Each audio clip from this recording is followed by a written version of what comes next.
Welcome back to Thrive on Plants. I'm Dr. Daphne Bascom, and I am so excited that you're here with us today. So, if you've ever stepped on a scale, feeling frustrated or wondered whether your body fat percentage is actually telling you anything useful about your health, today's episode will change everything. I'm joined by Adam Kadela, co founder of DexaFit and a pioneer in advanced body composition testing. We are going beyond the bathroom scale to explore the metrics that actually matter: your visceral fat, your VO2 max, your appendicular lean mass, and many other variables that I think you'll find very interesting. And these are the real predictors of long term health and vitality.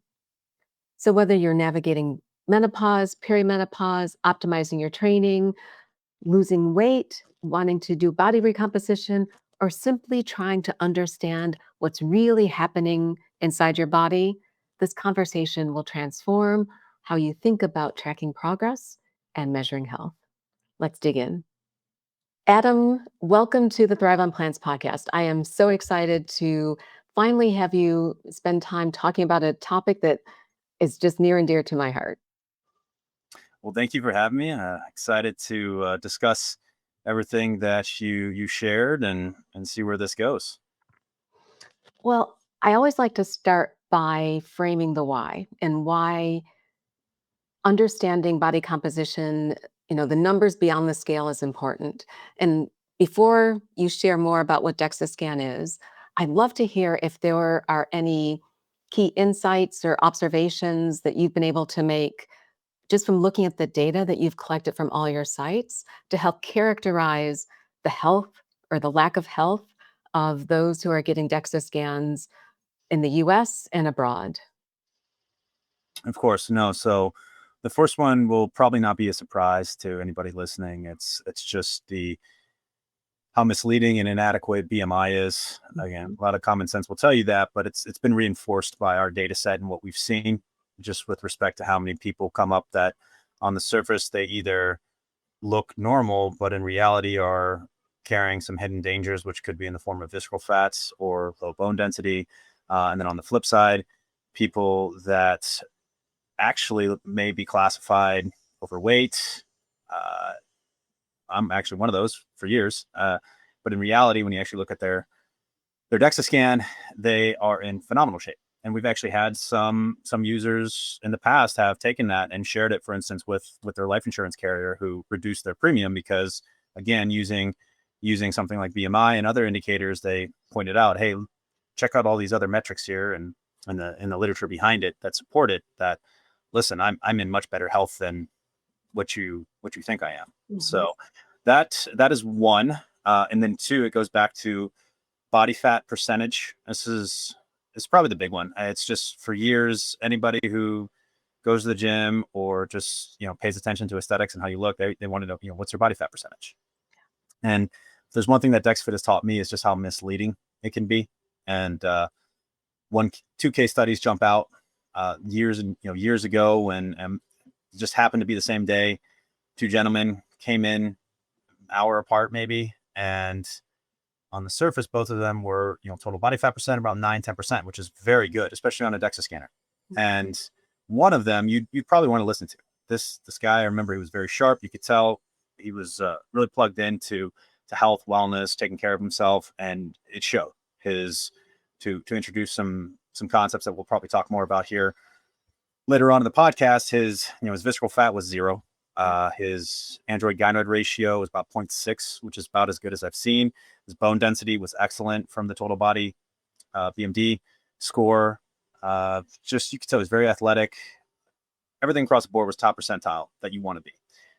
The other gentleman who came in, again, his body fat percent would be considered very low by almost all objective standards, 9-10%. Mhm. At the gym, and somebody asked him, hey, what's your body fat percent? They're like, oh, wow, that's really good. But in reality, he was the classic skinny fat, Yeah. potentially even, if I had to guess, pre-diabetic, uh, early insulin resistance. And again, why? It's visceral fat, a couple pounds of visceral fat underneath that subcutaneous fat surrounding his organs. His bone density relative to his peers was on the lower end, not where you want to see it. So, as I said, classic skinny fat. And so that just really opened my eyes early on into just how powerful this data is, understand your body composition, the distribution of it, and how important that is. And also for people who are just constantly looking for motivation, you'll always find something in your DEXA scan that you could get better at to get to the top percentile. So what I mean by that is you might have even excellent ALMI, which again we'll talk about here, muscularity, great body fat percent, great bone density, but if that visceral fat, if it's not at zero, or if it's not as low as you want, you have something to work for, which it's not something as simple as doing a lot of, extra sit-ups or something like that. And that is, I mean, you hit the nail on the head, which is one, the number on the scale, and even what you see externally doesn't necessarily, it doesn't tell you what you're made up of. And that's the thing I love about the DEXA scan. And I look back, I've been getting DEXA scans since 2016. Um, Oh, wow. before it got trendy, yeah. Just because I think I realized early on that the number on the scale didn't necessarily say that I was healthy. And which is what I love about what you shared in characterizing those 2 different individuals. Um, but maybe I can rewind and have you explain a little bit for my audience, what is a DEXA scan? Is it safe to get? And how does it compare to all of the other technologies that are increasingly becoming available, whether it's your smart scale, whether it's your bioimpedance analysis device, whether you're seeing the bod pod, you're seeing MRI. Where does DEXA scan fit into the spectrum of different technologies that people can leverage in order to understand not just their weight, but their body composition? Mhm. So we'll start first with, what does it look like? How does it work? What is it? So for those who've not had a DEXA scan or are curious about it, it's, if you walk into a room, you'll see a table about the size of a tanning bed. People are familiar with those. Open air, you lay on it, and an arm will just pass over your body one time. And what it's doing, it uses 2 very low dose X-rays that pass through you and hit a plate underneath you. And we won't get into the technical specifics, but more or less what it's doing is determining 3 components of your body, which is why it's called a 3-compartment model: your fat mass, Mhm. your lean mass, and then your bone mass. So most those other, aside from MRI or even like a CT scan, those other technologies that you mentioned, from smart scales, bod pod, uh, you know, what else is there? Even skin calipers, anything like that. Yeah. Those are traditionally 2-compartment models: fat mass, fat free mass. So why does this matter? So one, it's about a 6 to 7 minute open air scan. You lay on a table. When you're done, you get a complete picture of your body composition distribution, including a heat map of your body that's color coded, showing you exactly regionally where on your body, what are you storing. And the report will also tell you how much and what it means specifically about your health and your performance overall. Those other tests, they serve their purpose. I would treat them kind of like a, if you need a compass when you're going on a hike. They directionally accurate, it's good. But if you are trying to get somewhere specific, you'll want GPS. That's Mhm. kind of the difference. It's those other tools. We see plenty of people that will come in, they have a smart scale. Uh, they, again, there are some trade-offs to it naturally for something that's convenient and lower cost, but they'll always come back in and get their DEXA scan to get an idea of what that smart scale is saying, to get a better idea of what's happening. We'll say under the hood, their skeletal health, their visceral fats, uh, more regional specifics about their muscularity and other components. MRI, you touched about that. MRI is great. Again, it's just a much more costly technology, not a great experience to get. I don't know how many users have probably had an MRI, Not but again, you'll get plenty of detail.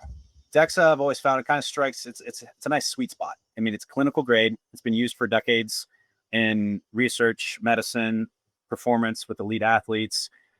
And when I say hits the sweet spot, it's very easy to do. As I said, you could wear street clothes as long as there's no metal. You lay on a table. It's about 6 to 8 minutes just laying there, and you get everything you need. Um, I've actually used, I played football in college. We used a bod pod. Mhm. Not the best experience if you're claustrophobic, Mm-mm. especially sit in a little egg. You strip down in nothing but compression shorts and put a little hat on. And again, when you've got some guys that Saturday morning conditioning are dependent upon their bod pod report, they figure out ways to game that. It's just, again, a lot more variables that are harder to control that can affect the results. And so that's where, DEXA, again, it's just the precision and the accuracy. You'll know if you get that scan, a lot less variability between scans. That's what matters from their baseline scan and your follow-up scan, the precision and the accuracy. It's very accurate and very precise, meaning you can count on if you see change between your baseline and your follow-up, there was change. That's a trade-off of these other methods that may be lower cost or convenient to do at home. Yes, and that's exactly what we recommend is that I mean, your smart scale is convenient. You can do it in the privacy of your own home. It's something that you can step on every day if you want to. But using the DEXA scan as that North Star, so you can benchmark your scale against what your DEXA scan shows, and then you can look for directional trends. But two questions that leads into, which is one, is there a lower age limit below which people can or cannot get a DEXA scan? And then two, do you have a recommended frequency with which you encourage people to get a follow-up DEXA scan? Is it quarterly, 6 months, annually, or does that vary depending on the goals and objectives that the individual is trying to monitor? It will vary. There is really no concrete answer because everybody is different in this respect. From the pediatric side, that's more with the doctor based upon Okay. potential conditions of a child that, and again, because DEXA, we could actually rewind and I'll give a little bit of history of DEXA, which I think will be helpful. Mhm. Is for those who don't know, I mean, I always like to say if you ask for most people now, DEXA is emerging as a technology for body composition testing and getting more and more popular and being utilized by a lot of physicians, especially with their patients for preventative health. Right. But if you traditionally, you'd have to ask maybe your mom or your grandma, they'd be the only ones who would know what a DEXA scan is, and only if their doctor had ordered it for a site specific bone density scan.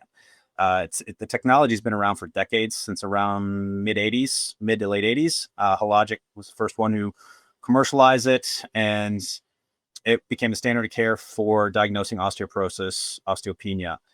Later, it was picked up in research, again, because of its precision and its accuracy and the amount of detail that you get about your body composition. So you can do any search on PubMed or Google Scholar, and you'll find plenty of articles out there that are that research that are using DEXA body composition as their baseline and follow-up for many studies.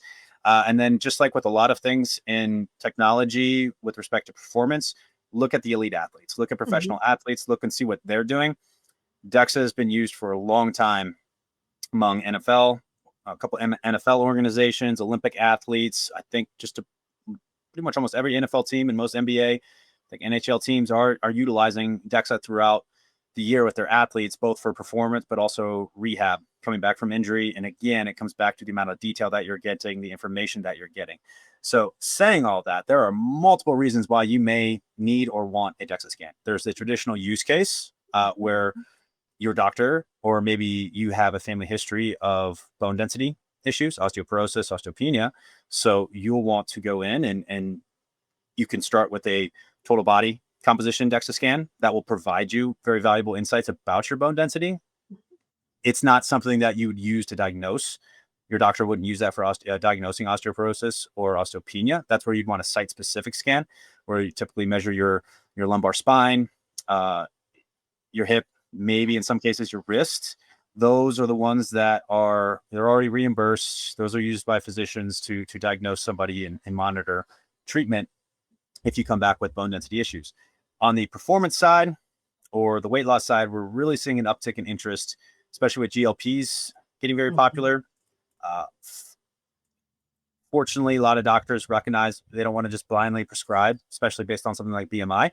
They want to make sure that you have a DEXA scan to go with it, given the trade offs of going on a medication like a GLP, which could be excessive lean mass loss, potentially even impacting your bone density. So they'll want to know what your baseline is. And as you continue to see your progress on that, that's one use case. And then again, as I said, elite athletes or just any kind of athlete that's looking to improve their performance, which it's one of those early things when we first opened. It was, I know maybe you've never heard this, but in business, they always say kind of niche yourself and build your community and grow. It sounds like something that you've done with your community now.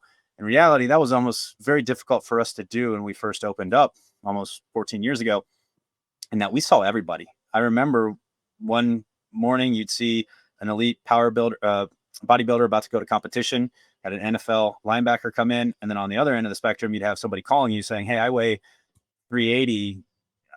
Can I come in?" And I'm like, I'm sorry, unfortunately, it's a little too heavy for a scanner. But tell you what, yeah, it's on us when you get below 350. To everybody in between, just people that were interested in general weight loss and wellness, people who were interested in longevity, anti-aging, somebody who was going on maybe TRT, and gentlemen, Mhm. older in life. So really, we saw everybody in between, which was a lot of fun as well. You get to meet a lot of interesting people, and it also becomes very humbling if you hold strong beliefs about something, Mhm. which with DexaFit, that's shaped my philosophy of strong beliefs weakly held, as I like to say, is because I'm saying you should still have those strong beliefs, because you need that strong belief to motivate you to maintain discipline. If you're trying a new diet, if you're trying a new exercise program, a new lifestyle, maybe you're trying not to get out every morning and see the sunrise, or could be something like blocking blue light at night. You need to have that strong belief and use data like DexaFit testing, like understanding your body composition, your VO2 max are probably the two most important that I recommend to get an idea of what's working, what's not. Because if there's one thing I've seen out of all these different use cases, is you'll see people doing opposite strategies get opposite results. One of them saw phenomenal progress in their visceral fat going down, muscularity going up, great bone density, VO2 max improving. That same person doing something almost like identical went the opposite way. So it truly, you said earlier on the call, it's a n equals 1 sample size of 1 here. That's what you are, and that's what DexaFit testing is for, using DEXA Mhm. scans and VO2 max testing to truly find what works for you, because it will work until it won't. And so that the idea is getting that feedback earlier enough so you know when to pivot, or when you know when to double down, or when you know when to just keep going with status quo.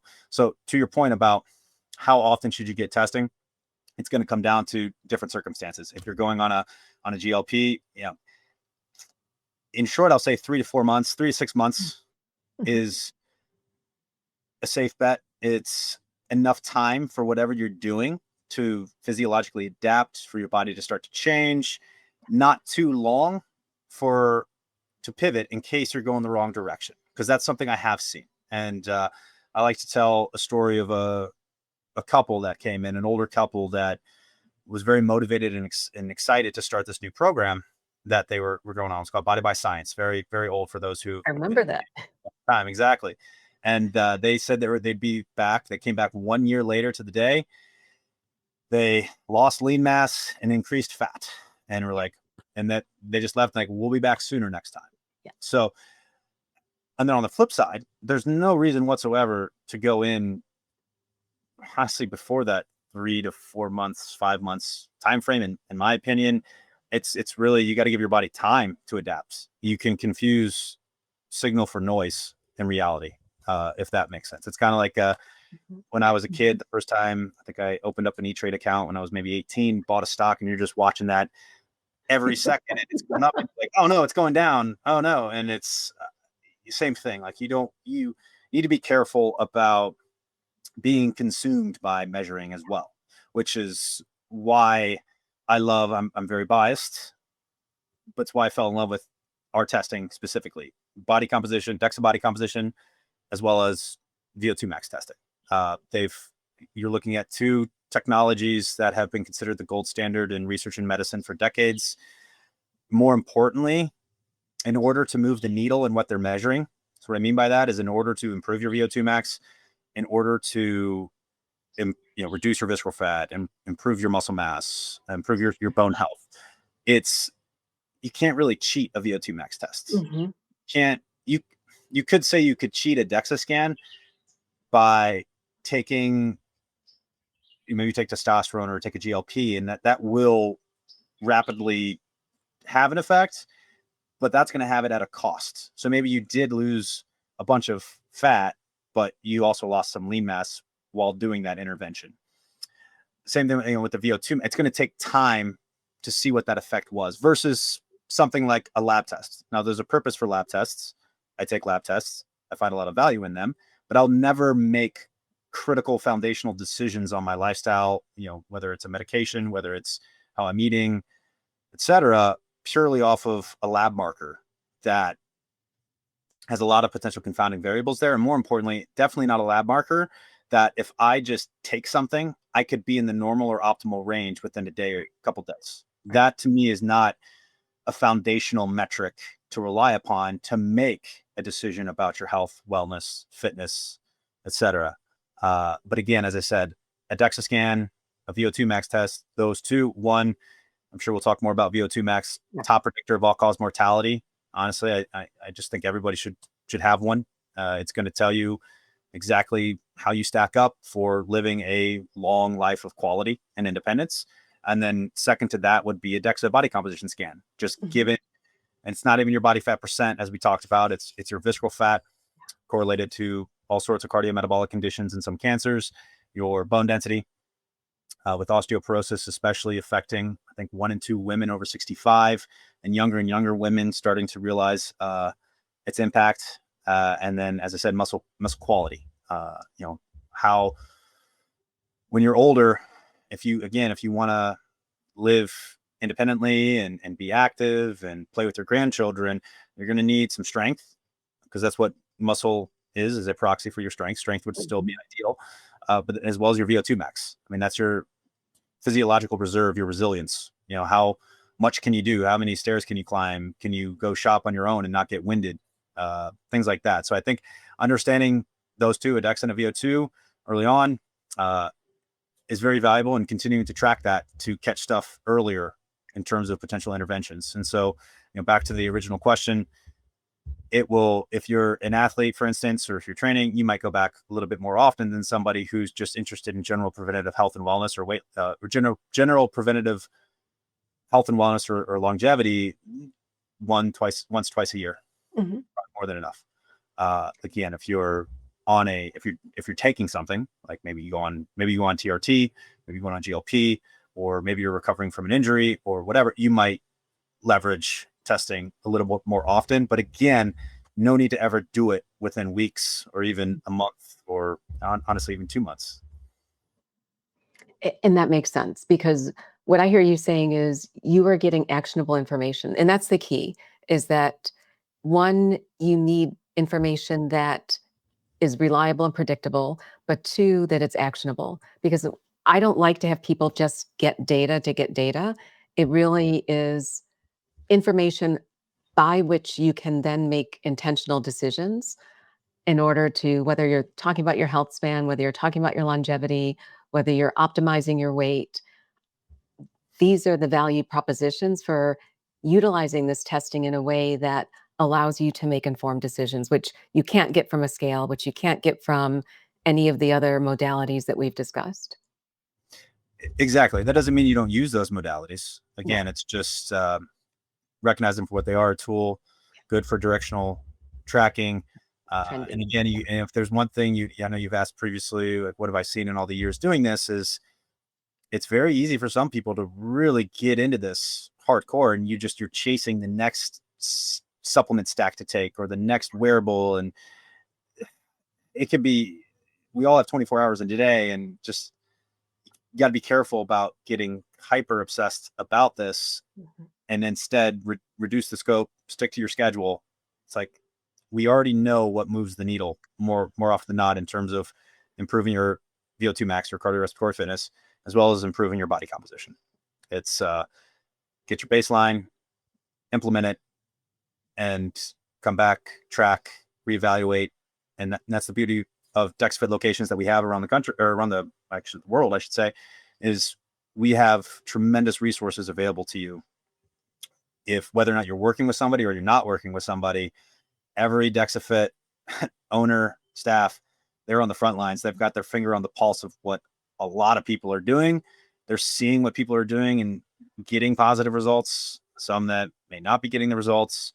So that's what I typically will encourage. When someone gets a DexaFit report, what is the best way that they can go about understanding and interpreting the information they're being provided, because frequently that's where what my role is.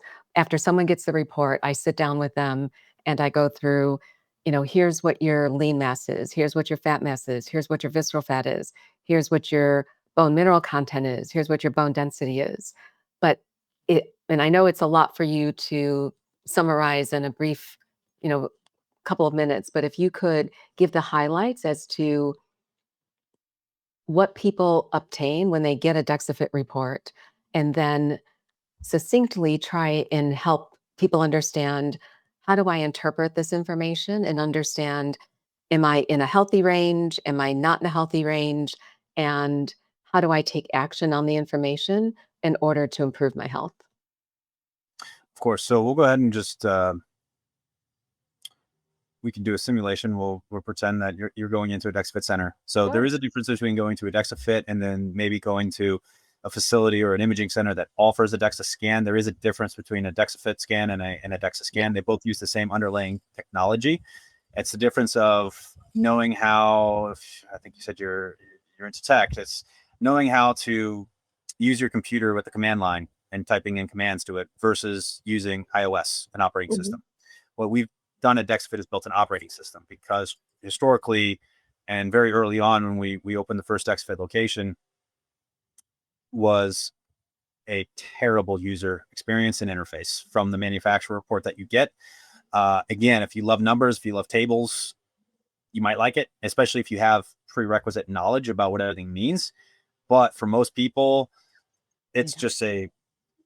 it's not very helpful.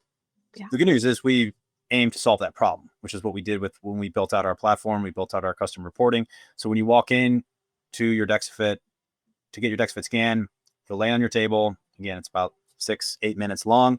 When you're done, results are available instantly, and you'll have them available on a mobile app as well as a PDF, custom PDF report that will truly just walk you through everything, and more importantly, what it means, why Mhm. it's important to know it, how you compare, especially to your peers and to a a healthy level, elite level, or a level maybe you need to focus on it. We break all of that out very clearly for you. And in the hierarchy of it, we put it all into a very simple score. Your body composition distribution, you'll see exactly kind of how you compare. And then we break that down even further. And so we'll go ahead and walk through each of those.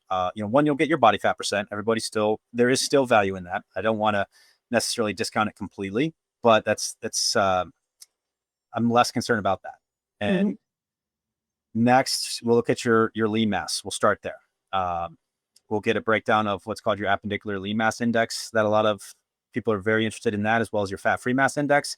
What that is doing is it's taking your height into account, which is important because naturally, two people, I'm about 6'3".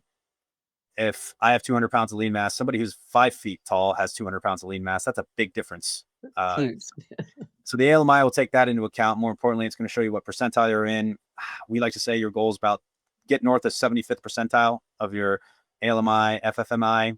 Again, that's taking into account your muscularity. Now it's a proxy for strength, and I'll add a caveat here later on. But what that is telling us is, again, lean mass, many consider it a vital sign. It's going to get more difficult for you to increase as you age. You're going to Mhm. reach a point as you get older that it's just you're actually going to start losing it. I think after the age of 30, in fact, if you do nothing, you are going to start losing your lean mass. That's why we like to think of it as a savings account for retirement. You want to build it, you want to maintain it, get it to a certain percentile in your 20s, your 30s, your 40s, because when you do reach that point when no matter what, it's going to be harder to maintain or to build it, you've got a lot of reserve to draw from. And again, that's a proxy for your strength and your independence as you get older. So the ALMI will break that down for you, explain what it means and what that tells you, as well as your fat-free mass index. Next, we have your visceral fat. Mhm. So what is visceral fat? You have subcutaneous fat. That's the kind of fat you can pinch and jiggle. Uh, the visceral fat, that I like to call it the canary in the coal mine. Yeah. It's the nefarious fat that gets wraps around your organs. And I guess a good way to think about it is it's like if, because fat is important. Fat is even carrying levels of fat, being too low in body fat actually has adverse effects. Mhm. So it's the visceral fat. What makes that different is it is It's highly inflammatory, increases your risk of diabetes, fatty liver, heart disease, some cancers. Again, you can just look into the literature to see that. And it's almost like toxic waste spilling into your bloodstream versus kind of your subcutaneous fat, which is kind of a savings account. So that we like to get as close to zero as possible. So you'll get that. We explain why it's important. And again, what's unique about visceral fat, why it's important to know that number, is it's telling a much bigger story. When I say it's the canary in the coal mine, if you could have somebody that has great body composition, great lean mass, low body fat percent, but they're carrying over a couple pounds of visceral fat. That's the canary. That's telling you something's going on underlying, whether it's hormonally, inflammation, chronic condition of some kind. You don't know. It's giving you a nice signal about that. So that's why we like to track that one. And again, it's also something it's difficult to, as I said, just do sit-ups and get rid of it. It's going to take lifestyle interventions to improve overall. So tracking that, and it'll take some time. Next, we have your bone density. So you get what's called your total body. So if you just do the standard DexaFit body composition scan, you'll get your total body T-score and your Z-score. So the T-score, what that is telling you is how does your bone density compare to healthy young adults of your gender.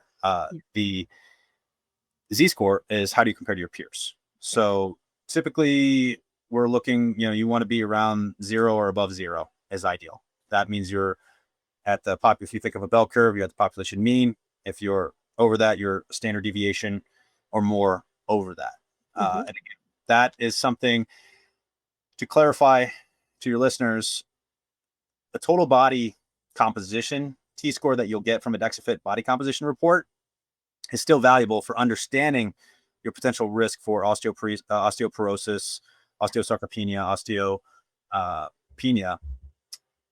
But it's not going to be the same as a site specific if you are concerned or want to, really concerned about your bone density. And again, because a lot of that it's looking at the total body. So there could be things that confound. You might have certain regions that are actually very fragile and those are those points where they found that increased risk of mortality for certain fractures, like around your hip or your spine. Those are the ones that carry a lot of risk. And so that's what you'll typically get for a site-specific scan. So the good news is you can still get those at most DexaFit locations, as well as we're actually rolling out a new initiative here very soon. And I think by the time this goes live, it probably might be available. It's called DEXA Strong. So you can visit DexaStrong.com. Interesting. And so the purpose of our platform there is to help women, but also men, especially men with low testosterone, have resources to get not only the body composition scan, but also site-specific scans, as well as consultation to learn, more about where you are and what you might be able to do. So those are sure that you also get your symmetry, so you can see any asymmetries that you have. Again, for athlete, that's very important, especially if you're coming back from an injury. If you come back too soon doing something, when you have a major asymmetry, perhaps in your legs, you might increase the risk of pulling something or something worse. So again, you've got muscle health, visceral fat, skeletal health, asymmetry. And Daphne, am I missing anything else that you love from the report? No. And you put in there appendicular mean lean mass index, which I'm glad you mentioned because it's a metric I think that a lot of people are more familiar with who've read Dr. Peter Attia's book Outlive, but it does help normalize your lean mass to your height. Yes. Yeah. So I will actually add that caveat that I mentioned that I wanted to talk about. So we are in the process. We're always doing research with all of our data set and working on some new algorithms for determining your actual muscle quality. Because there's a difference between, lean mass doesn't, that's an important distinction for anybody who goes in and gets a DEXA scan. When you see lean mass on there, that doesn't just mean muscle only. As I said earlier, with the 3-compartment model, you get bone mass, fat mass, and then it's everything else. Everything else, it is still predominantly going to be muscle, but it will be things like your organs, connective tissues, water. Those don't have a significant effect. It's still, that's why we look at the appendicular lean mass index, because that's a more pure measure of muscle, as you mentioned earlier, because it's not taking into account your trunk, which is going to have all those organs and everything else. I will add some interesting findings that we'll publish here at some point as we refine our muscle quality algorithms. When I say muscle quality, we're actually looking to provide that to people from, instead of just getting a standard lean mass and estimating your muscle health. Let's actually look at the quality of that muscle. And we found pretty strong correlation to VO2 max. If we're going to use VO2 max as a top predictor of all-cause mortality, we found using a couple algorithms that we've been working on, your muscle quality score, higher one, correlates better with a higher VO2 max and longevity than using ALMI or FFMI or even just lean mass alone. So there is some differences there. And I'll also say about ALMI, in some cases, don't just think that carrying a bunch of hypertrophied muscle is good. In reality, we've also seen in our analysis an inverse correlation to VO2 max. If we're using that as our proxy for longevity and health span, having too high, and you can imagine that if you're let's say you go on something to increase muscle beyond the size you might have on your own, or if you Mhm. just purely focus on eating and building muscle without the corresponding working on your aerobic base, your aerobic foundation, increasing your uh, cardiorespiratory fitness, increasing your VO2 max, because you're just doing that, well, your ALMI is going to look awesome, but you've not done any work to improve your VO2 max, which is still going to be the top predictor and still the most important for your longevity and health span. So you can see that. So that's why it's always more than just one thing. It's going to look at, and that's why I always like to say the 4 metrics that I think matter the most. And if you had those at a minimum, and that's the only thing you measured annually, and you are in the top 25th percentile for all of them, you don't probably have to worry about much else. And that's your VO2 max, probably number one, your visceral fat, your bone density, and your muscle health. You've got your aerobic base, your engine, cardiovascular health, and then you've got the structure for resilience, for independence as you age. And Adam, I mean, the muscle quality conversation is one, and we can take this offline.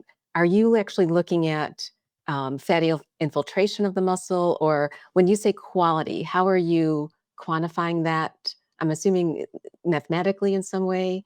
Um, Without getting in the weeds too much, more or less, is when you every time you get a DEXA scan, I mean, we're looking at every pixel, yeah. but you get pixels. Just like if Yep. you print out something, there's pixels. You've got pixels your body, and we're looking at the composition of each of those pixel by pixel analysis in your whole image there. So it's probably a separate conversation, especially as we get close to publishing our research and rolling this out here in the future. When you say quality, there is that component of fat in the muscle around. Mhm. So it's looking at all sorts of different variables about that quality. I'll be perfectly blunt and honest. There's parts of it when you're working with AI, machine learning, and AI, you don't necessarily know exactly what it's saying, and that's why we're continuing to explore it and study it, and we'll be doing some studies here in the future that we'll probably be advertising for to get subjects. Okay. And if you can stratify that between plant-based and not, I'd love to see. Definitely can help recruit for the study. Uh, Yeah, but no, no, absolutely. But to recap, because I would love to move on and talk about VO2 max, the I mean, you essentially have 4 components of an equation that can help individuals understand essentially what their health status is at any one point in time.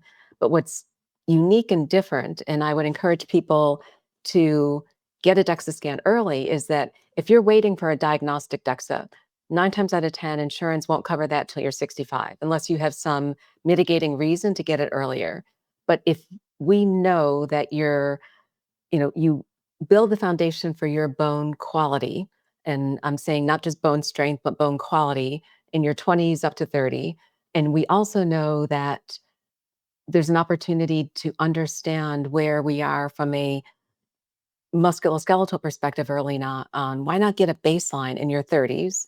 Then you know what that trajectory may be so that you're not waiting till you're 60, 65 and seeing that you're already osteopenic, that you're sarcopenic, and now it's an uphill climb.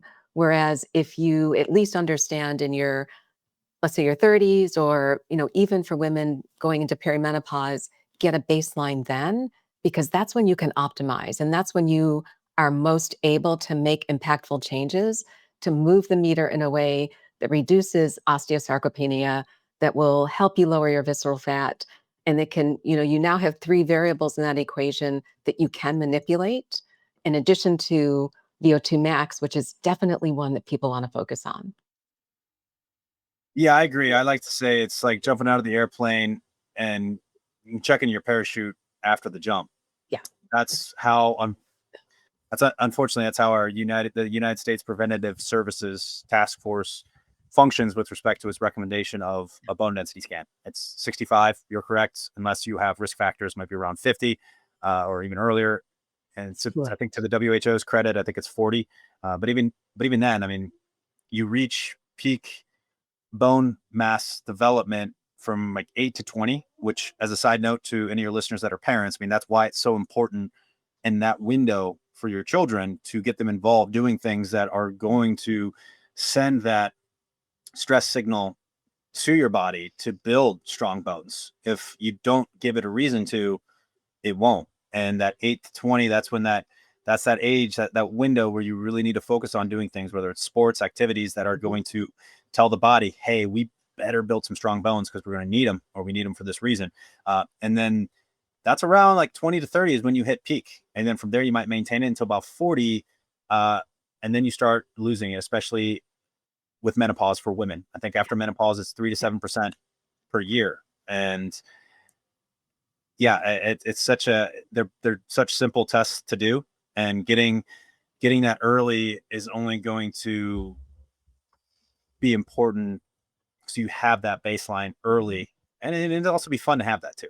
There's parts of me that wish, I was an athlete my whole life. I wish I had this data back when I was 18, 20, when I was playing football, and seeing how it's changed till now. So No, 100% agree. And in addition to making sure that, our children are loading their bones, that they're feeding, that they're not it for young women that's menstruating, because that's a huge signal too. So we have the information, we just have to act on it, and make sure that we're setting the foundation early to ensure that people have, that our your girls and everyone else's children have an optimal health span and lifespan, not just waiting until we're reactive, which is what we are today. And which is why, I've taken a step back and I want to be proactive and help people really intervene in their health and stay well and not wait until they're sick and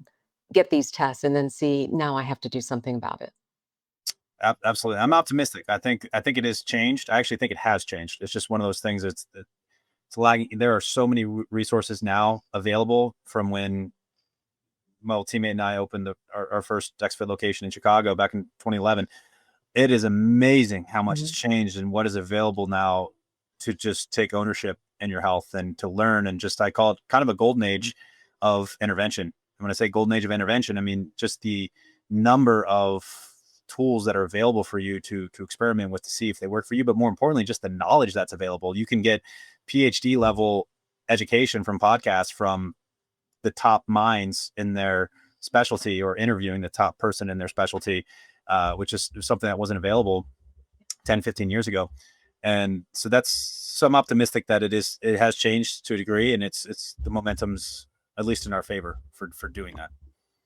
I hope so. I mean, I agree that the information's there. I'm still not certain why we're not a healthier nation. But Yeah, that's true. That's something, again, that's going to take a long time, because I think it is shoot I'm what's Max Planck maybe said it. It's a new scientific paradigm doesn't take root because it wins the hearts and minds of its opponents and everyday people. They all die, and a new generation comes up with the new paradigm. So it's one of those things when you've got entrenched bureaucracies, you've got people. I used to always like to say the road to hell is paved. Well, there's the saying, the road to hell is paved with good intentions. I also like to say the road to hell is paved with convenience. And Mhm. what I mean by that is you've got the instant when it's been institutionalized, which health insurance has, the food industry, all of these things. It's not that people don't care; some might not. It's just when your job is to do something, you're going to do it that way, because kind of going off label, going against the grain, that's a lot of risk, especially if you're a doctor. Like, it's a lot of risk when you're in debt from medical school and you're at the mercy of, well, maybe the AMA or professional society that dictates whether or not you can practice. And if you do something that goes against kind of the standard of care, or something that's way out there, and your your insurance premiums go up because somebody sued you, because again, you Mhm. didn't do it, because that's it's going to take some time to reverse that. It's like turning a battleship, unfortunately. But the good news is, I think more and more people are waking up and trying to turn that battleship, and it's going to take some time, unfortunately. And again, we're reversing the consequences of that have been arguably decades in the making, between just exposure to, whatever you think the cause is, the underlying cause of all the issues, chronic conditions, obesity, you name it. It's probably a multitude of many factors, from environmental toxins to our light environment to our, food, everything. So it's going to take some time, but the good news is, as I said, there's more and more people listening to those podcasts, hosting those podcasts, writing books, telling friends and family about it, and being able to go off label or get it on their own, go outside the gatekeepers of insurance and get something cash pay, which is what we're seeing, because DexaFit is predominantly cash pay. And Mhm. we're seeing more and more people that are coming in because they are taking ownership in their health and they want this knowledge. And talking about wanting this knowledge, so I worked in an exercise lab all throughout college, and so I've done a VO2 max test, and it sucks.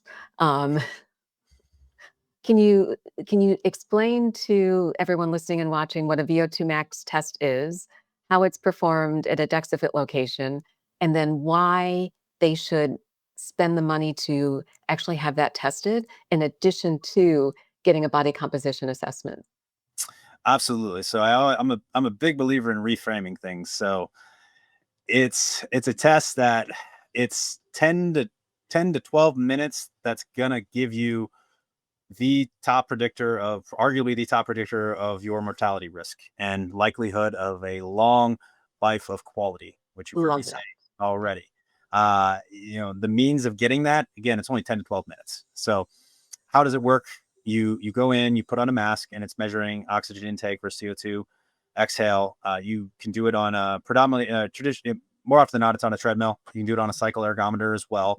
There are other ways to do it, doing other activities with some technologies, but predominantly most are done on a treadmill. You'll warm up, and all it is you'll ramp up um, the speed and the incline traditionally, and to get you to your max. And it's going to be measuring your oxygen and CO2 exchange as you get all the way to peak. Ideally, you tap out. You get to a certain point and you can't go anymore, and Mhm. you just jump off the treadmill and you're done. And then that will get what's called your VO2 max, which is your maximal oxygen your body can take and actually use. Um, it's a great proxy for also your mitochondrial health and capacity, Mhm. which mitochondrial are foundational and fundamental to your health and risk for disease. But more importantly, it's your aerobic fitness and your cardiovascular risk. I mean, you name it. I can't encourage enough people to just to learn more about it and to go get this test. And again, it's only something you may want to do just once a year. That's fine, Mhm. just to get an idea of where you are. Now, some people may do it more than that, or they might use it for performance. So again, this is something where athletes have been at the forefront of something. VO2 max testing has been used again by endurance athletes, especially utilizing that to optimize their training programs for competition. But again, I think it's important. The biggest takeaway you're going to want from it is that VO2 max number, because when Mhm. you see that, that's what's correlated to longevity and risk for mortality. You will get some other useful information as well from that, including training zones that you can use. Which training zones are not concrete; they're not static. Like, they're always going to be changing. But what's popular? You mentioned Peter Tia earlier. He's been a boon for people coming to our locations, because we're one of the only ones that do both DEXA scans and VO2 max testing, which he recommends. And that's getting your zone two, which so you have zone two is right up until around that ventilatory threshold one, which is kind of that metabolic shift point. When you go from predominantly fat burning, where you can talk, so now it's getting a little bit harder to clear lactate, and now you're pushing into more anaerobic metabolism. And so that zone 2 is what a lot of our users will care about, because they'll use that to train. And what that does is helps build helps build new mitochondria, improve mitochondrial function. And then the other piece is your zone 4, or some call it zone 5, which is your peak zone. We have a Mhm. four zone model. We don't have to get into details there. We have plenty of resources about that, but it's just 5 is a little more complex than necessary. 4, you just have to think of it as that's your peak zone. That's where you'll push, kind of hit training. That's where you raise the ceiling. So if that zone 2 training at that heart rate zone will help widen the base of your pyramid, your aerobic base. Mhm. And then training in zone 4, maybe 20% of the week of your training, pushing that max, pushing your VO2 max, raising that ceiling. That's typically how most of our users are using it right now. We do, as I said, we have elite athletes that will use this. They'll use it a lot different, probably a lot different than your listeners will. But there's many ways you can leverage the data that you get from these tests. And has your data team correlated? So, I wear my Garmin, and my Garmin will give me what my VO2 max is. Is there a close correlation between what's measured in the lab and what my smart device will give me? Or is this far enough off that, if it's telling me I'm 59 years old and my VO2 max is 50, which is not bad, should I still come in and get it tested so I really have an understanding of where I am today? Yeah, I would treat it just like you treat a smart scale. I'm not going to. Agreed. I would just treat it like you would a smart. It's that compass versus GPS analogy. It's going to directionally provide you feedback. There's going to be wider margin of error, wider variability, or wider variability. So I would not rely exclusively on that, but I would use it for motivation.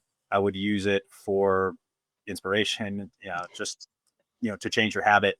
Uh, but nothing will compare to getting an actual standardized, VO2 max test with a metabolic cart, with somebody who knows how to perform the test, that will give you the more precise number of where you are.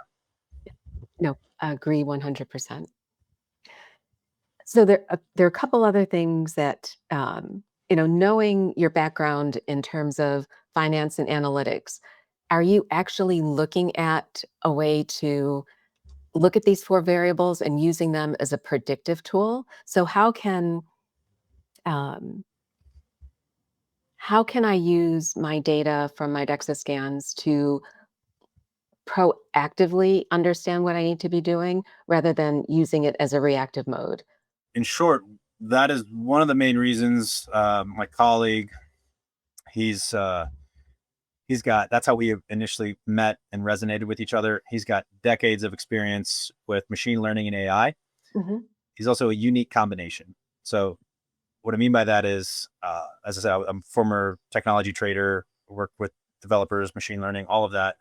And I don't want to stereotype or generalize, but a lot of those guys I met didn't necessarily understand, have a physiology background, understand the body and performance as well. I'm not saying there's plenty of guys out there that are. I'm just saying, like, he brought a very unique skill set, in the sense that he's a former Olympic level swimmer, elite swimmer with a physiology background, but also decades of machine learning, AI experience, with a lot of cool technologies that he's got patents for. And so we resonated because he wanted to work with this data that we'd been collecting. And I saw the value in it, because these are gold standard, Mhm. decades of research behind it.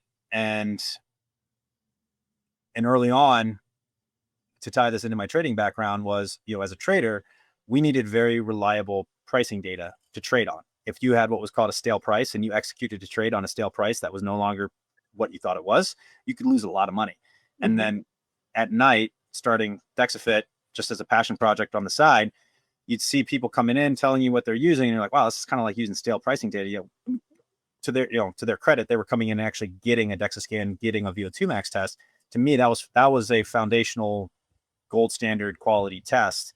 That, why are we not anchoring all of our interventions, no matter what, to this knowledge? That's how we met, because you wanted to work with that to figure out, what can we learn from, what more could we get out of this data from a DEXA scan, especially because a DEXA scan, again, checks a lot of boxes that make it unique. It's very safe to do on asymptomatic patients, Hmm. unlike something like a CT scan. It's very cost efficient relative to a lot of other modalities. From a needing half a million, couple million for an MRI or CT setup. Not to mention a lot of different regulations and different staff requirements to staff that. So it's just costly. DEXA didn't have those constraints. Hmm. Very easy to do. As I said, you lay on a table, and more importantly, it's clinical grade precision. It's the quality of the data that you're getting and the amount of data that you're getting. We're getting from a DEXA scan, we're getting pixel level analysis of That's what are you amazing. composed of. Yeah. We're getting breath by breath data from our clinical grade metabolic cart data that we have. So what we're doing concurrently as we continue to expand and grow the DexaFit network of locations for people to go and get access to this testing is we're concurrently continuing to build out features to try to get as much as we can out of these technologies, and specifically DEXA. So we have, as I said earlier, we have ongoing research into our muscle quality algorithms. We've had some great early success with detecting chronic conditions such as coronary artery disease and type 2 diabetes that we have ambitions to get FDA cleared here in the near future. So that can become a frontline defense Mm-hmm. or early to detect, especially coronary artery disease. That Hmm. right now it's the world's top killer, and unfortunately, the first symptom in up to I think around 50% of cases is heart attack or death. So it's a silent disease. It's Yeah. one that the current standard of care, whether it's a CCTA scan, that's not something the doctor is going to order for somebody who looks, fine. Because again, the amount of radiation you get, the cost of it, all of that.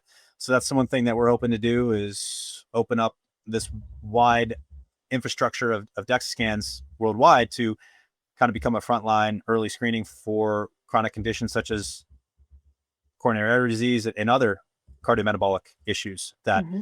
again, that we're picking up on. So again, this is just some of the research that we're doing concurrently as we grow our network to provide body composition, bone density testing, VO2 max testing. So I'm pretty excited about the future of what's possible. As I said, as things with machine learning and AI continue to improve, and the more data that we're continuing to get from every one of our users across the world here, it's I don't know what will come of it, but I know something will come of it in terms of being able to get more than just your visceral fat, body fat, and those numbers.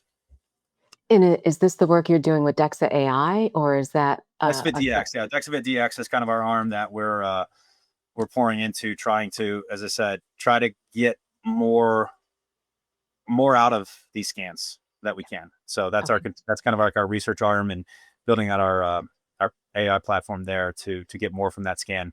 That it's the same scan, so it's there. It's a matter of seeing what we can learn from it. Yeah. Yep. You have the data. Yeah, but for now, like to your point, like what can users do? Uh, Again, it's going to come down to the context of your listeners and what stage of life they're at, what's their goal. Like if somebody is looking, they need to lose a lot of weight, they're carrying a lot of excess fat. Well, Mhm. one, it's going to be important to know what kind of fat are they carrying. Mhm. Honestly, we've seen some people here that on the surface they have a higher than they would subjectively want body fat percent, but in reality they have no visceral fat, Mhm. and they're all those other metrics are great. So in reality, it's probably not as much a concern to the doctor than they might feel. Other than obviously cosmetically, they may want to lose weight, but it's at least going to be peace of mind knowing it's not something potentially worse. On the flip side, you could have somebody who has considered average or even below average body fat percent, but they're in the upper 10 percentile of visceral fat, or maybe they have low bone density. Mhm. So to me, that's the most benefit you'll get from this testing is getting an understanding of where you are. Like, what is your foundation? If like for me, I've got 3 young kids, had them a little later. I want to make sure when I'm older Mhm. that I'm able to play with my grandkids. So to Yeah. me, it's pretty simple. I measure my DEXA, my VO2 max. I want to know exactly my visceral fat, my bone density, my muscle quality, and my VO2 max, and trying to get those and keep those in the top 25th percentile. Because I know if I continue to do that every year, the probability is good that I will be in good shape. I'll still be here and I'll be in good shape to play and help with Yeah. my grandkids. Now, others may as I said, they want to lose a lot of weight. So if they're doing that, they're going to maybe test a little bit more than I might, because they want to make sure, as they, whatever protocol they're going on, it could be a pharmacological intervention, it could be a supplement, it could be diet, doesn't matter. They're going to know if they are losing, well, two things. They want to know if they're losing a lot of weight. They want to make sure they're losing the right weight. They're not Right. losing too much lean mass and it's not affecting their bone health. Or two, if they're not losing weight, they still are going to want to come back to know, because maybe they did lose fat and increase their lean mass. I don't know. So we've seen that happen quite a bit, where you see people that get frustrated because they're not seeing the scale change, but in reality, they had a recomposition. They didn't really, they increased lean mass and lost fat. So that's That's net very positive. So again, you might come back more for that. And then you may have athletically minded. And so they're going to want to, they're competing in a race. So I'm guessing this is not maybe quite your listener base, but we have a new metric coming out on our VO2 max report. We call it the red line ratio. So what is that telling us? That's telling us more or less your stamina. How Mhm. how long can you maintain kind of your VO2 max? And so what I mean by that is you might have two athletes that have the same VO2 max, 50, 60, whatever it may be, but if your the red line ratio, one is at 90%, the other is at 70%, the person that's at a 90% red line ratio, odds are they're going to win the race, even though they Right. had identical VO2 max. So these are things that if you're an athlete, if you're competing, getting this information, you're going to want to know exactly what you need to hone in on to target with training before your next competition. So we see that quite a bit. But again, if you're more health span longevity focused, once a year is fine. Just see where you are. Mhm. If you're in the 50th percentile, shoot, I got to focus on this. I'm shooting to get to the 75th. Same thing with a DEXA scan. If you're looking in a health span longevity case, let's say you're 40 years old and uh, you get your 50th percentile. What we actually show you on your report, especially with your ALMI, we call it the ALMI cliff. As we show you, we project out 10 years, looking at what the literature shows, the average percent muscle loss if you do Mhm. nothing, based off research. We show you where will you be in 10 years if you do nothing at your current level. And you'll see a little line there that shows you, are you going to be more in the sarcopenia range, or are you going to be above that? And so Interesting. that has been one of the better eye openers for some people who may not be able to project out 10 years. As soon as they see that, they're like, oh shoot, I'm 40. I'm going to hit a point here where I'm not going to say it's impossible, but it's going to be a lot more difficult to put on muscle. I better start a program right now and do Mhm. that. Another thing, as I said, we've got our new report will show your leg lean mass and lean mass VO2 max versus just your total mass. Mhm. That takes away, for instance, because some people, if you lose a lot of weight, your VO2 max may improve just because you lost weight. Mhm. This kind of helps take that confounding variable out, where you can actually see how your VO2 max is relative to what's actually working to move you during the test. And there is some research that finds like your leg lean mass, especially is correlated to better longevity when you're looking at it relative to your VO2 max. And again, it makes sense as you age, especially.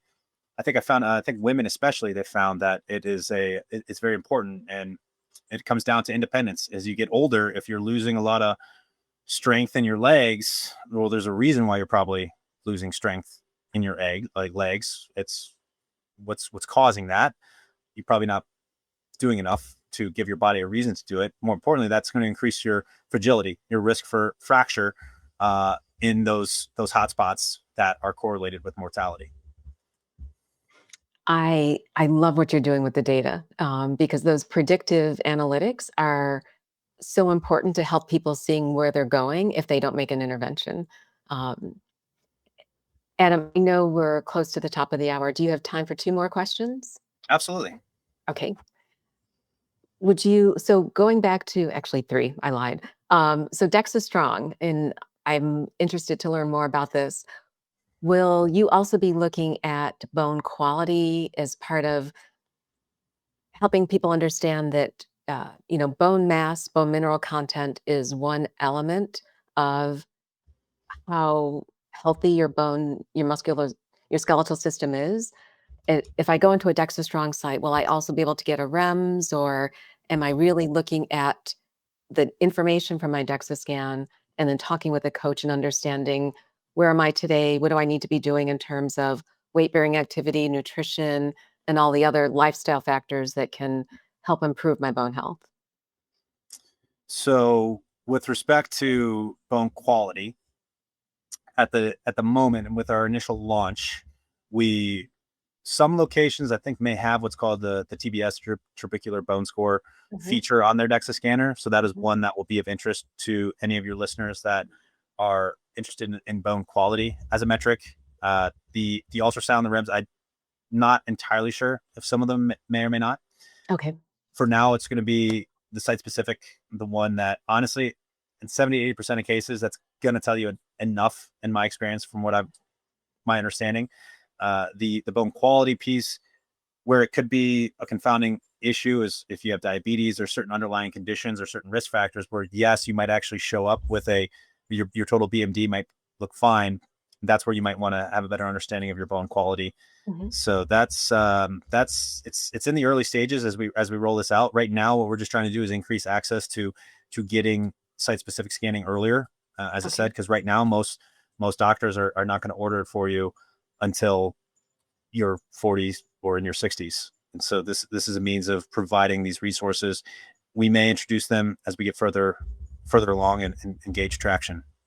I was in the process of asking if you're working with any health plans, employers, or any way to try and get DEXA as part of a standard annual assessment rather than, as you said, you know, right now you're doing direct to consumer, knowing that the consumer owns their health.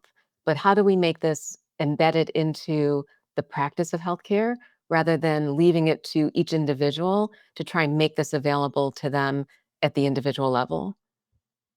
Yes, we are actively in discussions. It can take a little bit of time, unfortunately, Mhm. with Oh, yeah. some of these systems. The good news is, as I said earlier, I think the winds are shifting, and more of them are especially interested. We have one in particular that we've been in discussions with that is very intrigued with the popularity of GLPs and the number of people Mhm. trying to go on them, making DEXA almost a standard before you go on one. Fortunately, a lot of doctors are already doing it, uh, and a lot of insurance providers they do recognize that as important now, especially as these continue to just gain popularity. So we're optimistic about that, doing a potential pilot and maybe even just seeing that change here in the near future. We do work with there are a lot of employers that will already just work with whether individual locations or we'll help coordinate across. We can help coordinate across all of our locations for an employer that wants to get testing. We work with CROs as well that help coordinating this testing. So we are seeing an increase in awareness of this and using this. And so I think in the near future, we've got a good chance of seeing that change. Wonderful. And the Thrive on Plants community is global. Are DexaFit locations only in the US, or are there other continents or countries where our listeners will be able to go out and schedule their own scan? Yeah, the good news is we are slowly growing. We're in, I think, if you're international, we've got Canada is growing. We have Mhm, Singapore covered, Hong mhm. Kong. We have South Africa, uh, Poland. It's Wonderful. Yeah. yeah, it's a mixed bag for sure. But the good news is we're seeing a lot more interest, and I think we'll see more and more of them popping up, especially as a lot of there's existing DEXA systems that are already out there in the wild, and more of these organizations that have them are recognizing that whoa, people are demanding this, and then more importantly, they see our solution, which is very simple. So this is some context for any of your listeners uh, that may be interested. Is we're not just purely just DexFit locations. We have software. You can license the software and support from us. If you have an existing DEXA system, whether you might be a doctor, if you're a doctor that's interested in getting our testing Mhm. integrated in your practice, that's something we assist with. If you already have the technology in your practice or your organization, we can help you get more out of it. Again, through our software, through our support, Mhm. everything that we provide. So that is something that we see in the next year that we'll be looking to expand more to make it more available for your international audience. And with the software that you've developed, if I, as an individual, I've gone and I've gotten a full set of biomarkers tested from Function Health, and now I have my scan from DexaFit. Can I put those into one platform and use that to make an even smarter decision about where my health is today? I'm not sure about Function Health's platform, but I know some platforms will allow you to pull that in. At the moment, we do allow pulling in some of your labs into our Okay, application. We do have plans in the future we to pull in some more. Right now, we've kind of do what we do best and get as many insights as possible out of this testing that we have. And again, this testing kind of tells you a majority of what you'll need to know. Anyways, so that's been our focus, but we are getting more and more requests for that, and so we will be looking to add that into our platform in the future, where you could pull that in alongside to see how things are changing. But right now, yes, we do have a way for you to manually add lab work that you've done at other, whether it's from Quest, LabCorp, or wherever. You can add that in and compare it to your DexaFit metrics. perfect. And then final question, and then I will let you go because if you get me talking about population health, I lots saw of I questions. saw, I saw your background. That's what I was gonna say. I need to be asking you questions about what we can do to to get this as a standard of care. Uh, I I think it should have been years ago, but um, happy to chat more about that because having been on the health plan side, the data that you're able to provide would have been so helpful to me in order to not only look at our employees, but look at all of our covered lives and really understand, even when we're talking about obesity, um, overweight, it's not all the same and it's not all the scale number.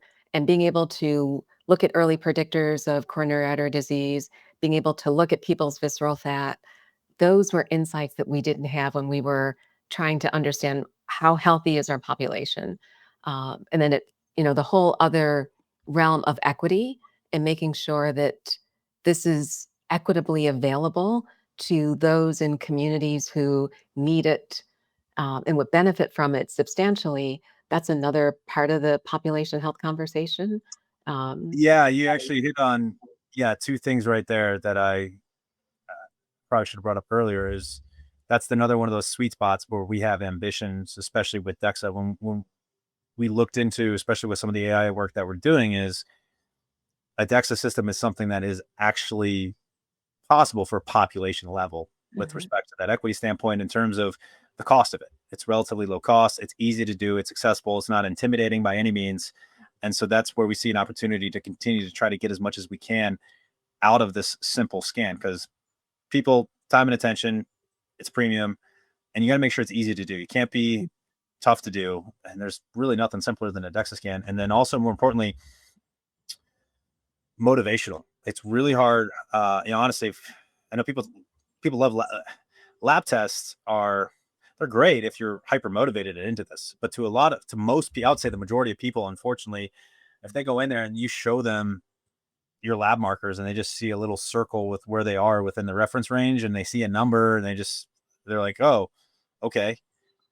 What do I I do can't now? how much that heat map you get, and so we'll have some new images that we'll be rolling out here very soon. Besides the standard DEXA body comp image, I can't tell you how many times people that see that, how motivating that is to change that. And one example, I'll use my dad as an example. It's tough sometimes with family too. I don't know if you've had that experience. Like Oh, family and friends that have known you forever, and you try to, they're kind of just in passing. They're like, oh yeah, yeah, whatever. If I try to tell my older brother something, for all I know, I'm still the little snot nosed kid brother that was bug him as a kid when I'm trying to tell him something. Same thing like with the dad. I mean, I got kids right now. For years, I'll tell my dad stuff. I'm like, Dad, you should be doing this. Yeah, not moving the needle. He finally got a DexaFit scan, and man, it was awesome. Just how as soon as he saw his mhm. visceral fat, especially, wow, he was just talking a mile a minute about yeah, and that really changed like a lot of stuff. When he saw that, it was motivating. And again, he's a guy he cares about his health too. Like he's always been into his lab work and tracking that and trying different interventions, trying things. But it was when he actually saw that image, he saw his body, he saw the amount of visceral fat that was there, that made it reality. And that is what really inspired the change. So that's where I see the opportunity, especially at the population level. It's not just getting the information to doctors and getting, you can have all the best information in the world. Even it's a matter of changing a habit Yeah. to improve that. Yeah. And that's one of the advantages I think that DEXA has, especially over all those modalities, is it's very visual. It's kind of like what are the most shared things you see on social media? It's memes, simple things to consume. That's what resonates versus long form blog article or something like that. So that's where I think we hopefully have a chance. Like I said, it's going to take it's going to be bottom up at this point. I think, showing that there is demand for it, which there is. It's growing. There's more and more people paying out of pocket wanting to get this data, and it's just a matter of getting to the right people, and then hopefully the rest will snowball from there. I hope so. And I agree with you 100% about a picture is worth a thousand words. When I sit down with people and go over their DEXA scan, the first thing they point to is the photo, is the heat map that they can see where the fat is, and they don't like what they see. And the question is, what do I do about this? Because I don't want my next scan to look identical to what I'm seeing today. Absolutely. Adam, let me wrap up with a question. What is your why? What keeps what drives you every day? What gets you up and keeps you excited about this field? And knowing your why, what is your message to anyone listening or watching in terms of how they need to be educated, empowered, and engaged in their health in order to really move health forward in this country?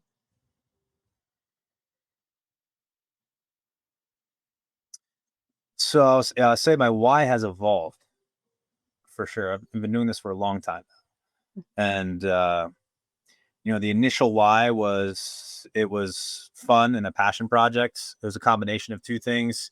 One which just we use this data as athletes and from the performance side, and then more importantly, I for my own personal health, I was undiagnosed with an autoimmune condition, and it took me proactively like researching it and then asking like, hey, have you ever done this test?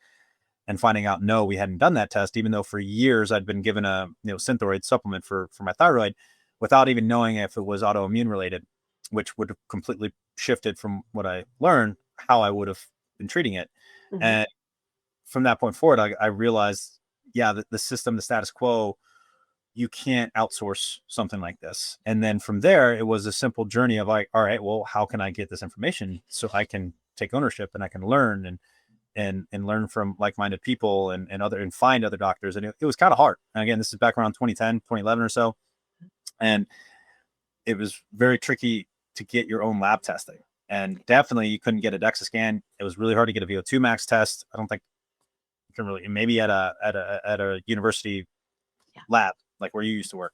And so that's kind of how it was the idea. Let's build a bottom up, decentralized network of access to this type of technology, considered the gold standard about leading indicators of all cause mortality, which we've already talked about, body comp, VO2 max. So from there, as I said, started performance, got in it for that reason. It was to raise like awareness of all these things that were probably wrong, like that are causing all those issues you talked about earlier of chronic disease, obesity, things like our food, our light environment, all these different things. And then it was that like education. What I've learned in that point, like I'm still motivated by that. Create a decentralized parallel system where people can come in and get access to this type of information about themselves, but more importantly, also resources. We're very bottom up in that sense, and that we've got a ton of people within the DexaFit network, not just DexaFit operators, but also doctors in the network, wellness professionals in the network that know how to use this data, are tuned to the latest research, what's working, what's not working for people, and helping grow that. I will say that continues to motivate me from a business standpoint. On a personal, it's what I described earlier about making sure that those four metrics that I talked about, continuing to keep those in the top quartile, making sure that I'm here decades from now with grandkids that's my main motivating factor now. I'm not so much a competitor anymore. But and in terms of what I would say to people, what I've learned, I would, having done it myself, when you're, it's very easy when you get into this space, whether you're coming from being overweight, whether you're coming from a chronic condition of some kind, and the status quo has potentially even harmed you, if not helped you. It's very easy to get sucked into the latest trend, or thinking that next supplement, that next whatever is going to be the fix, and you can get a little, almost, what is it, orthorexic with Yeah. these things. And I've seen that quite a bit with some people, where it can consume you. So, and that's becomes like it almost becomes their identity. I've definitely run into, especially when you meet a lot of people doing this testing, like whether it's their disease or whatever, it becomes their identity. And I'm not saying, like, some people, they need to go through that stage. It's important because that's what's motivating them. I will say it's important, though, to realize that, what's your goal for this? Not to chase the goal shouldn't be to find the next optimal diet or the optimal supplement stack or optimal whatever. That's not your goal.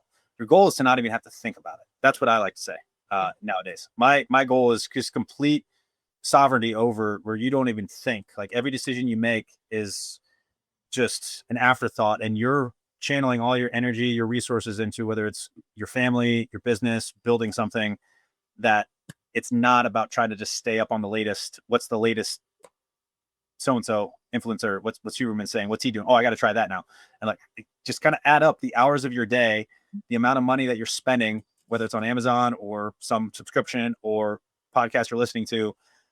Add that up. Be careful to figure out what is your why, what is your goal, and it's hopefully to just get to a state where you don't have to think about this anymore, and you're funneling all that energy into something else. Like I said, like your family, your business, your friendships, whatever it may be. So I don't know if that makes sense, but that's just been a little bit of my own personal journey, is that it can be easy to go get stuck in the rabbit hole once you Mhm. start going down it. No, that is a drop the mic, because you are focused on what really is a priority. Um, I mean, there's going to be another fad, another, and I see it too, that what's the next supplement stack? What's the next cold plunge? What's the next sauna? What's the next red light therapy? But that isn't fixing what's fundamentally important for you to be healthy long term. Um, and once you've dialed it in, and once you have some of this understanding, then you don't have to think about the 1%, because you've got the 90% and you're doing it on a consistent basis. And that's what's going to move the meter long term. Absolutely. And so that's why I say, when you ask, like, kind of why, like, where I am now, I just happened to stumble into, like, that's why for me it's annually, at least, I'm going to just keep checking in on those four metrics. Yeah. And so long as they're staying around the same, I'm not going to overanalyze and hyperventilate over if what I ate at the holiday is going to have some kind of adverse effect on me, or whatever. Now, everybody's different. I don't want to speak, because some people do need to start. They're starting from, um, they're not starting at ground level. They're buried neck deep Yeah. in the sand, and they need to get out. So Yeah. that will take a little bit more discipline. It will take a little bit more hours in your day, learning, educating. Now, if you don't have the time for that or the discipline for that, that's what DexaFit's for. I highly encourage everybody at our DexaFit locations, or leveraging our technology, very knowledgeable. And as I said, they've got their finger on the pulse of what everybody's doing. And so they're a great way to outsource your decision making in that respect. No, Adam, thank you. This is, as I said, I could keep talking, but I will be respectful of your day and your time. And if anyone who's listening to Thrive on Plants wants to get in contact with you or find more about DexaFit, can you tell us where to go so that we don't have to be necessarily going to Google or ChatGPT? No, absolutely. So yeah, you just feel free to visit DexaFit.com, and that's the best place to reach out to me on. I don't have my own website or anything like that, and I have a very easy email. Always happy to Adam@DexaFit.com for anybody who ever wanted to just reach out with questions, or work with DexaFit in any way. Other than that, I can't encourage enough. Go to see if there's a DexaFit near you, and as I said, you'll probably love talking to who's ever working there. They're all independently owned. They're all unique in their own way. Uh, and as I said, they see a lot of interesting people on a daily basis getting this testing. And thank you. Thank you for what you do. Thank you for everyone who works at your franchises. And I hope once you have taken the next steps with DexaFit and all you're doing with DexaFit AI and Dexa Strong, that you can come back and share some more data around what you're finding and how you're helping us become a healthier population. So, Absolutely. Adam, thank you. Thank you, Daphne. It was a pleasure. First of all, I want to thank Adam again for taking the time to join me on the Thrive on Plants podcast. He invested much more time and energy than I had originally requested because, as you could tell, I kept going down the different rabbit holes with my questions. Now, we covered a lot today, but there are a few key things from our conversation that I'd love for you to remember. The first is, and this is going to sound pretty profound, the scale lies, but DEXA tells the truth. The number on the scale does not define your success. It does not define your health. It does not define who you are. It does not define your worth. I say this all the time. In addition to that, BMI is outdated. What matters is what's happening inside your muscle, your bone, your visceral fat. Those are the numbers that you need to know, to measure, and to monitor. Which brings me to the next key thing. Visceral fat is the hidden danger. You can look lean on the outside while carrying a significant amount of visceral fat around your organs. And getting a DEXA scan and understanding your visceral fat can help you identify what the eyes can't see and what the scale can't measure. Third takeaway, data drives better decisions. Now, none of you are surprised to hear me say this because data is one of the, or health data intelligence is one of the pillars of the plant powered blueprint. So, whether you're trying a new training program, whether you're exploring starting GLP-1 agonist, whether you're changing your nutrition, you need baseline measurements to know what's actually working. And you need to track those changes over time. And DEXA is a relatively low cost and effective and accurate modality by which you can do this. Fourth key takeaway, your health journey is uniquely yours. The right data helps you stop guessing and start making informed choices about what works for your body. You are uniquely you, and you can't compare yourself to me, to your coach, or to anyone else. But understanding your body and what works for you and being able to track those changes over time, that is is going to help you make data informed decisions about your mindset, your movement, your nutrition, your sleep, your stress, and all of the other variables that we frequently talk about. If this episode shifted your perspective on health measurement, hit subscribe, share it with someone else who needs to hear this message. And most importantly, if you haven't already examined advanced body composition assessments, I would encourage you to go onto the DexaFit website and schedule your test today. If you want to learn more, if you want to extend this conversation, if you're ready to join a community that values strength, plant powered living, and smart health tracking, you can find us at thriveonplantslife.com. And we're about to kick off another challenge. I won't say challenge, let's call it a masterclass.